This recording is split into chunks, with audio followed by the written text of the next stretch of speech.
నిజంగా హిందువుల మధ్య ఈ మధ్య యూనిటీ మాత్రం బాగా తక్కువగానే ఉందండి. అన్ని విషయాల్లో కూడా కాకపోతే ఏంటంటే సెక్యులర్ వీళ్ళు ముస్లిమ్స్ కానీ లేకపోతే అలాగే క్రిస్టియన్స్ కానీ వీళ్ళ మధ్య ఉన్నటువంటి యూనిటీ హిందువులలో ఏదైనా చెప్పాలి. ఎందుకంటే ఏదైనా ఒక చిన్న సంఘటన జరిగి వారికి సంబంధించిన మత విశ్వాసాలను ఎవరైనా మాట్లాడితే వాళ్ళు విపరీతంగా రియాక్ట్ అయ్యే అవకాశం ఉంది, అవసరమైతే పోరాటం చేసే అవకాశం ఉంది తప్ప హిందువుల మధ్య ఐక్యత తగ్గిపోవడం అనేది మాత్రం చాలా గట్టిగానే వినపడుతుంది. ఎందుకంటే ఈ మధ్యకాలంలో చూస్తున్నాం చాలా సంఘటనలు. పవన్ కళ్యాణ్ గారి బాధ ఏం లేదు, హిందూ దేవుళ్ళు కానీ హిందూ సాంప్రదాయాన్ని కానీ హిందూ మతాన్ని కానీ ఎవరైనా విమర్శించినా పెద్దగా రియాక్షన్ ఉండదు. ఎందుకంటే మన హిందూ దేశం కాబట్టి. అదే ముస్లిమ్స్ కానీ లేకపోతే క్రిస్టియన్స్ కానీ ఏదైనా ఒక ఇష్యూ జరిగితే వారంతా ఏకతాటిపైకి వచ్చి దాన్ని ఖండిస్తూ ఉన్నారు. కాబట్టి హిందూ పాపులారిటీ తగ్గిపోవడానికి ఇది ఒక కారణం. ఎందుకు పాపులారిటీ అంటున్నానంటే సరైన అవగాహన లేదు వీళ్ళకి. అందరూ కూడా ఎక్కువ మంది అయిపోయారు, ఏం చేయాలో అర్థం కావట్లేదు. ఎన్ని అరాచకాలు జరిగినా ఎన్ని అన్యాయాలు జరిగినా మనకెందుకులే అని వెళ్ళిపోతున్నారు తప్ప హిందూ అనే భావజాలం ఇంకా పటిష్టంగా ఇంకా బలంగా నిలబడవలసిన అవసరం ఎంతైనా ఉంది. లేకపోతే చాలా ఇబ్బందులు ఎదుర్కోవాలి.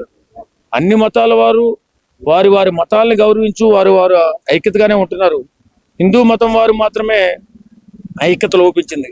నిజంగా ఐక్యత లోపించింది ఖచ్చితంగా. లేకపోతే ఈ మధ్యకాలంలో చాలా జరగకూడని పనులు కూడా జరుగుతున్నాయి. అలాగే క్రిస్టియన్స్ పరంగా చూస్తే మిగతా దేశాల్లో హిందూత్వం పెరిగిపోతుంది, మిగతా దేశాల్లో ముఖ్యంగా మన దేశంలోనేమో హిందుత్వం తగ్గిపోతుంది అనే విమర్శలు కూడా వస్తుంది.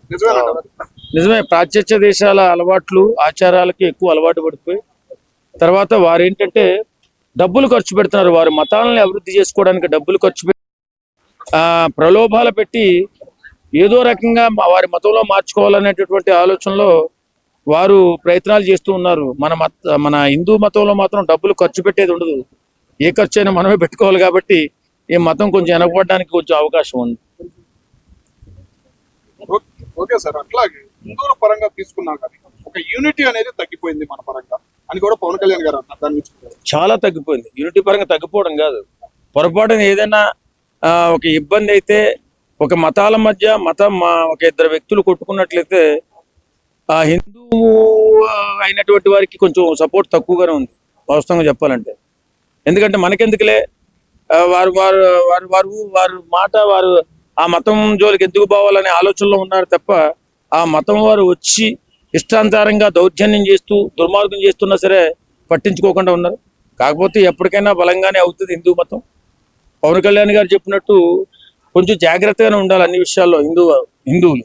ఓకే సార్, అట్లాగే ఉత్తర భారతదేశం తీసుకుంటే యోగి గారు ఒక కంట్రోల్ చేస్తున్నారు, హిందూ మతానికి ఒక ఆదరణగా నిలబడ్డారు.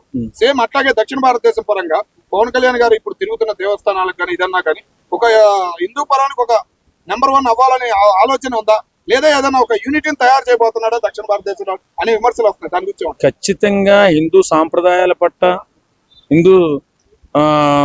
హిందూయిజం పట్ల చాలా నిబద్ధత ఉన్న వ్యక్తి పవన్ కళ్యాణ్ గారు. ఈవేళ భారతీయ జనతా పార్టీ ఇతన్ని గుర్తించడం కారణం కూడా బలంగా నిలబడిన వల్లే. కాబట్టి హిందువులు సంఘటితం కావాల్సిన అవసరం ఎంతైనా ఉందండి. పవన్ కళ్యాణ్ గారు ఏం చెప్పారంటే లోపాయకరంగా మనం అంతా సంఘటితంగా లేక ఇష్టానుసారంగా దేవస్థానాలు పడగొట్టడం, దేవుళ్ళని దుర్భాషలాడడం, ఇష్టానుసారమైన ప్రవర్తన చేయడం, ఇతర ఎప్పుడూ కూడా ఒక మతం వారు వచ్చి మనమే దౌర్జన్యం చేయడమే తప్ప హిందూ మతం వారు మాత్రం దౌర్జన్యం చేయడం దుర్మార్గం చేయడం లేదు ఈ మధ్యకాలంలో. కాబట్టి హిందువులంతా ఏకదాటిపైన రావాల్సిన అవసరం ఎంతైనా ఉందని పవన్ కళ్యాణ్ గారు చెప్పారు. ఓకే సార్, అట్లాగే వాళ్ళ కులం వాళ్ళు ఇప్పటికీ అగ్రకులం మీద పడి ఏడుస్తున్నారు, ఇలాగే చిచ్చులు లేపుతున్నారు. ఎక్కువగా కుల్లలు పెట్టేది కూడా వాళ్ళ కులం వాళ్ళే. ముందు వాళ్ళ కులం వాళ్ళని కంట్రోల్ చేయాలి కదా. వాళ్ళ కులంలోనే ఒక యూనిటీ అనేది తయారు చేయాల్సిన బాధ్యత పవన్ కళ్యాణ్ గారికి ఉందంటున్నారు. దాని గురించి మీరేమంటారు? ఈ కులాల కుంపట వల్లే కదా ఈ దరిద్రం అంతా వస్తుంది. వాస్తవంగా ఇన్ని అరాచకాలు జరగడానికి హిందూ మతంలో కులాల వల్ల కొట్లాట్ల వల్లే ఈ దరిద్రం అంతా వస్తుంది. యూనిటీ లేకుండా పోతుంది. ఏదైనా ఒకటి నిర్మించుకోవాలన్నా ఏదైనా ఒకటి సాధించుకోవాలన్నా ఐక్యతగా ఉంటే సాధించుకోగలుగుతాం తప్ప ఈ కులం పేరుతో వాడని వీడని వాడు రాకూడదని వీడి దండం పెట్టకూడదని ఇవేం మాటలు. ఇంత అభివృద్ధి చెందినటువంటి ఈ కాలంలో కూడా ఇలా కులాల పేరుతో కుమ్ములాట్లు ఆడుకుంటూ ఉంటే భారతదేశం విచ్ఛిన్నకర శక్తుల చేతిలో పోయే అవకాశం ఉంది. కాబట్టి హిందువులంతా ఐక్యతగా ఉండవలసిన అవసరం ఎంతైనా ఉందని పవన్ కళ్యాణ్ గారు చెప్తారు.